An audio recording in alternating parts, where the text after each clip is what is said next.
अस्सलाम वालेकुम नाज़रीन, दुनिया का कोई भी खित्ता काले धन की इल्लत से पाक नहीं। ये मुल्की मईशतों में खासी अहमियत रखता है। तरक्की याफ्ता ममालिक इस हकीकत से बखूबी आगाह हैं। इसीलिए हम देखते हैं कि उन्होंने टैक्स हेवन्स के नाम से दुनिया भर से काला धन उन मुल्कों में लाने का बाकायदा निजाम बना रखा है। अगर इन ममालिक में से गैर कानूनी पैसा निकाल दिया जाए तो उनकी मईशतें क्रैश कर सकती हैं। इसीलिए हम देखते हैं कि पैनामा हो, ब्रिटिश वर्जिन आइलैंड हो, स्विट्जरलैंड हो, सिंगापुर या दुबई समेत कई ममालिक और रियासतें दुनिया भर से अरबपति लोगों और कंपनियों को दावत देते हैं कि वो पैसा उनके मुल्क में लेकर आएं, प्रॉपर्टी खरीदें या कारोबार शुरू करें। उनसे ये नहीं पूछा जाएगा कि ये पैसा कहां से आया। पूरी दुनिया से लोग इन ममालिक में गैर कानूनी तरीके से सरमाया लेकर जाते हैं, पर बजाय इसके कि वो अपने मुल्क की तरक्की में हिस्सा डालें, इसके बजाय वो उन दूसरे मुल्कों की मईशतों को सहारा देने का काम करते हैं।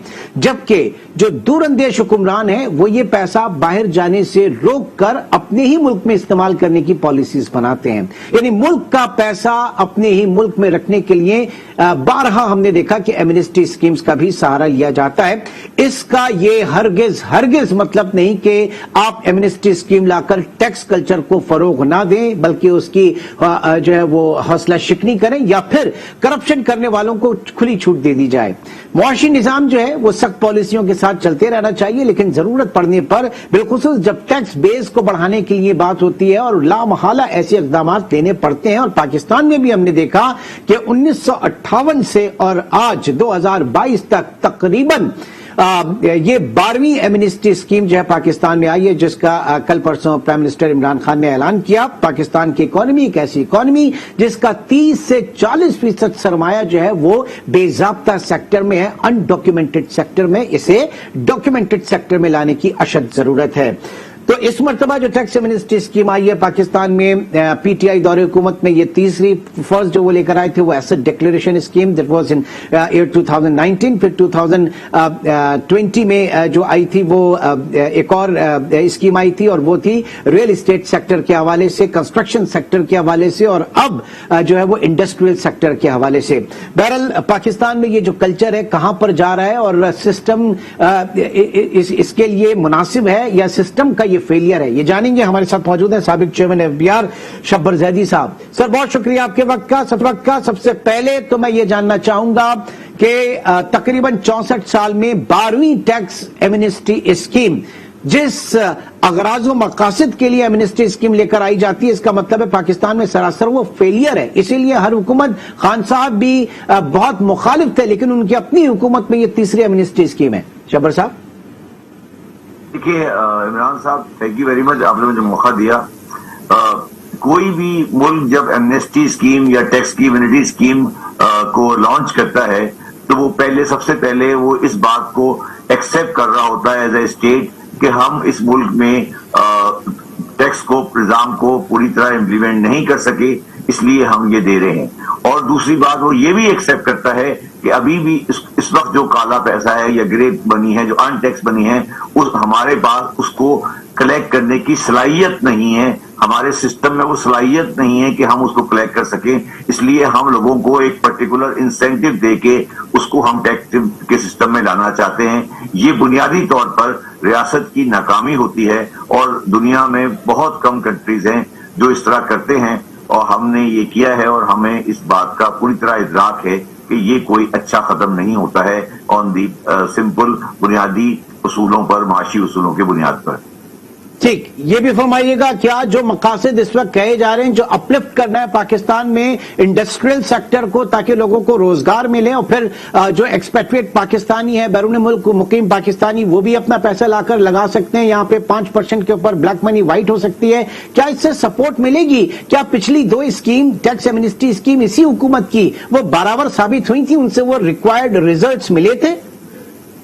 देखिए जो इस गवर्नमेंट की जो स्कीमें थी 2-3 अभी तक आई हैं, तीसरी है ये, तो दोनों स्कीमों के रिजल्ट वो नहीं है जो एक्सपेक्ट किए जा रहे थे। और जहां तक इस स्कीम का सवाल है, जो पाकिस्तान के आज हालात हैं और जो हमारी इंडस्ट्री का बुनियाद है, जो हमारी कॉस्ट ऑफ प्रोडक्शन है, खास तौर पे एनर्जी साइड की, मैं خواہش تو میری ضرور ہے کہ یہ چیز کامیاب ہو، مگر اس کو میں بہت زیادہ کامیابی کی طرف جاتا ہوا نہیں دیکھ رہا ہوں۔ اچھا، ساتھ ہی ساتھ یہ بھی فرمائیے گا کہ آئی ایم ایف پروگرام کے اندر ہم ہیں اور آئی ایم ایف ہمیشہ سے اس طرح کی کسی بھی ایمنسٹی اسکیم کی مخالفت کرتا ہے۔ 2019 والی بھی کی، اس کی مخالفت کی تھی۔ 2020 میں ظاہر ہے کہ کورونا کے پرسپیکٹو میں تھا تو انہوں نے ایک جو ہے وہ سپورٹ مل گئی تھی وہاں سے، لیکن اس وقت تو آپ فیٹف کے اندر بھی ہیں اور فیٹف کے اندر تو آپ بری طریقے سے پھنسے ہوئے اسی معاملے کو لے کر، بلیک منی کو، یہ منی لانڈرنگ وغیرہ ان چیزوں کو لے کر۔ تو کیا یہ ہضم کر پائے گا یا ہمارے لیے پاسبل ہوگا آئی ایم ایف اور فیٹف کے تناظر میں؟ دیکھیے، جب 2018 کا ڈکلیریشن لا آیا تھا اور 2019 کا ڈکلیریشن لا آیا تھا تو وہ بنیادی طور پر میں 2019 کا جو لا تھا وہ میں اس وقت چیئرمین FBR تھا، وہ بنیادی طور پر ہم نے پاکستانیوں کے جو ایسٹ پاکستان سے باہر تھے ان کو سیف گارڈ کرنے کے لیے، کیونکہ وہ سارے ایسٹ بیسیکلی باہر تھے، ان کو سیف گارڈ کرنے کے لیے وہ ڈکلیریشن لا لائے تھے ہم لوگ، اور اس کے بنیاد پر ہمیں کافی کامیابی ہوئی اور لوگوں نے ایسٹ ڈکلیئر کیے اور اس کے بعد انفارمیشن آئی۔ جو کنسٹرکشن کی اسکیم تھی وہ اپنی جگہ پہ ٹھیک تھی۔ مجھے اس اسکیم جو ابھی آئی ہے بنیادی وجہ اور اس کی بنیادی ریشنل ابھی تک سمجھ نہیں آئی کہ اس وقت گورنمنٹ کو کیا ضرورت پڑ گئی کہ وہ ایک بنیادی ایک اسکیم لائیں۔ میں آئی ایم ایف کے اس بارے میں ویو ہے اس کے بارے میں واقف نہیں ہوں، مگر یہ میں ضرور جانتا ہوں کہ آئی ایم ایف نے جب 2019 میں جب چیئرمین FBR تھا تو میرا 30 جون 2019 کو ہماری ایمنسٹی اسکیم کی ڈیٹ ختم ہو رہی تھی، تو آئی ایم ایف نے ہمیں ایک دن کی ایکسٹینشن بھی نہیں دی تھی کہ نہیں ہمارا جولائی 2019 سے پروگرام شروع ہو رہا ہے تو ہم ایمنسٹی اسکیم کے ساتھ نہیں کام کرنا چاہتے۔ تو مجھے میرا یہ پرسنل ویو ہے کہ ہو سکتا ہے کہ انہوں نے ایکسیپٹ کیا ہو، مگر یہ میں ضرور کہہ سکتا ہوں کہ وہ اس معاملے پہ کمفرٹیبل نہیں ہوں گے۔ اچھا، اینڈ واٹ اباؤٹ فیٹف؟ کیونکہ جب ہم کہہ دیتے ہیں ایمنسٹی اسکیم کے ساتھ ایک نو کوشچن آسک، تو کیوں نو کوشچن آسک؟ بابا ہم تو پھنسے ہوئے اس وقت فیٹف کے اندر، وہاں پہ بھی ایشوز آ سکتے ہیں۔ دیکھیں، بات یہ ہے کہ فیٹف کے اندر بھی ایشو آ سکتے ہیں، مگر جو ایک بنیادی فرق یہ آپ اگر یہ اسکیم جو آپ کے سامنے اس وقت پڑی ہوئی آئی ہوئی ہے، یہ آپ یاد رکھیے کہ ایسے ڈکلیریشن لا نہیں ہے، یہ اس میں کوئی فارن ایکسچینج لاز سے اگر کوئی وائلیشن ہوئی ہے تو اس کا کوئی ایگزیمپشن نہیں ہے، یہ صرف ٹیکس کا ایگزیمپشن ہے۔ تو فیٹف کو ہم یہ سمجھا سکتے ہیں کہ ہم نے کوئی فارن ایکسچینج لا میں اگر کوئی ڈیفالٹ ہے تو ہم اس کو یہ ایمنسٹی یا امیونٹی نہیں دے رہے ہیں۔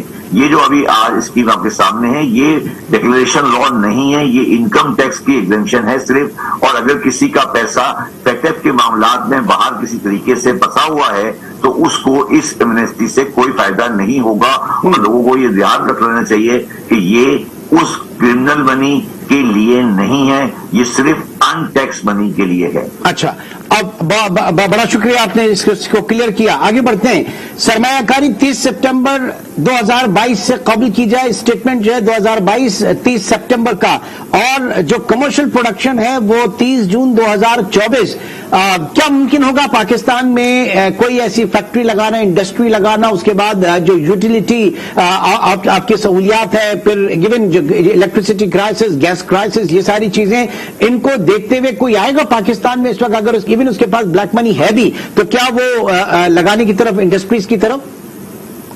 دیکھیے، میں نے آپ کو کہا پہلے میں نے پہلے بھی کہا کہ انڈسٹری کی نہیں لگنا یا انڈسٹری کی گروتھ کا سلو ہونا اس کی وجہ ٹیکسیشن نہیں ہے پاکستان میں اس وقت۔ ایسے پاکستان کی مارکیٹ میں لوگوں کے پاس ہیں، مگر جس طرح آپ نے کہا پاکستان کو 4 بنیادی مسائل کا سامنا ہے۔ پہلا بنیادی مسئلہ پاکستان کا کرنٹ اکاؤنٹ ڈیفیسٹ ہے جو کہ تقریباً $20 بلین 2022 میں ہونے جا رہا ہے۔ دوسرا پاکستان کا مسئلہ فسکل ڈیفیسٹ ہے جو بہت بڑا تعداد میں ہونے جا رہا ہے۔ تیسرا مسئلہ پاکستان کا جیو پولیٹیکل اسٹیبلٹی پاکستان کی اس وقت فورن ریلیشن میں بہت نازک ہے۔ चौथी पाकिस्तान का मसला कि पाकिस्तान का नेबर जिसके ऊपर हमने बहुत टाइम जाया किया है, अफगानिस्तान, वो बिल्कुल अनस्टेबल है, जो अगस्त के बाद से उसमें स्टेबिलिटी नहीं आई। पांचवा मसला पाकिस्तान का जो पॉलिटिकल अनटर्माइल है, और आखिरी जो इशू है वो ये कि हम अगले साल इलेक्शन में जाने वाले हैं।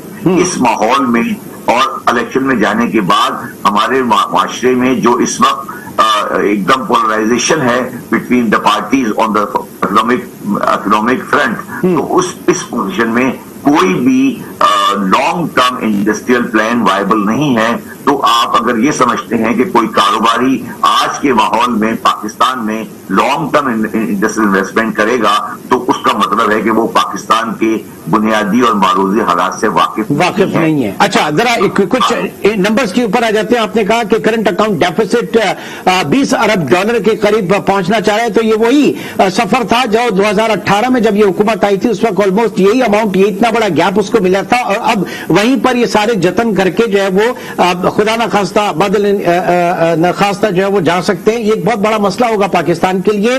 फिर ऐसे में क्या ऑप्शंस क्या है? फिस्कल स्पेस है क्या इस हुकूमत के पास? अभी आपने ऑयल प्राइसेस भी जो है वो फ्रीज कर दिए हैं 10 रुपए कम करके, और इंटरनेशनली हम देख रहे हैं कि तकरीबन 10-15 डॉलर जो है वो इजाफा हो चुका। सस्टेन कैसे कर पाएगी फिर?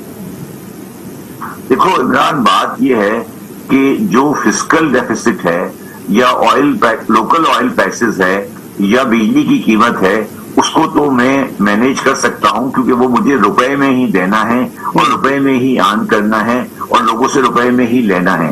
पाकिस्तान का जो बुनियादी मसला है वो करंट अकाउंट डेफिसिट, और डॉलर को आप छाप नहीं सकते, डॉलर आपको बाहर से लाना पड़ता है।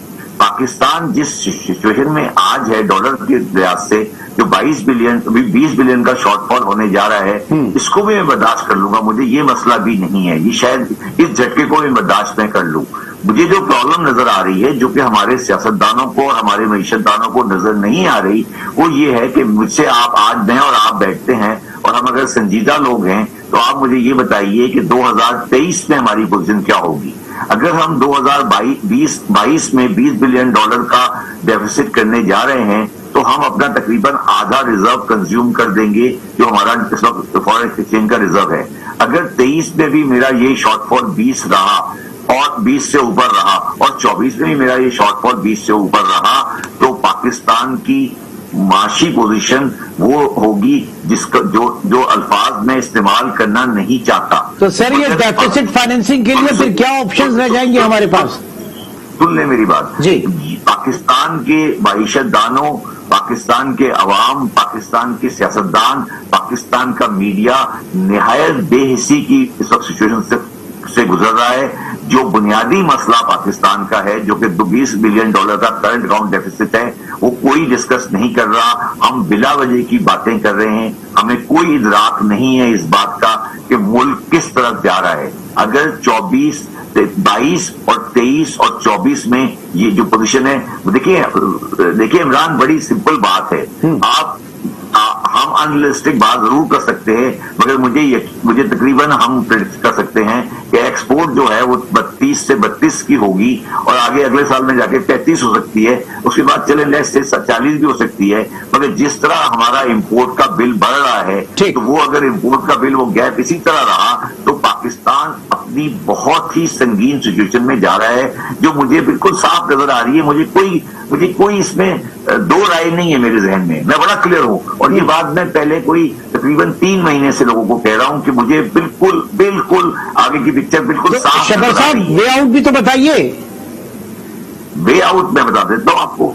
वे आउट पहला ये है कि आपको अपनी पेट्रोल की कंजम्पशन को सीरियसली कट डाउन करना पड़ेगा। आपकी एनर्जी जो है वो आपका इतना बड़ा डॉलर कंज्यूम कर रही है कि एनर्जी के डॉलर्स के ऊपर आप अब पाकिस्तान में एनर्जी नहीं कर सकते।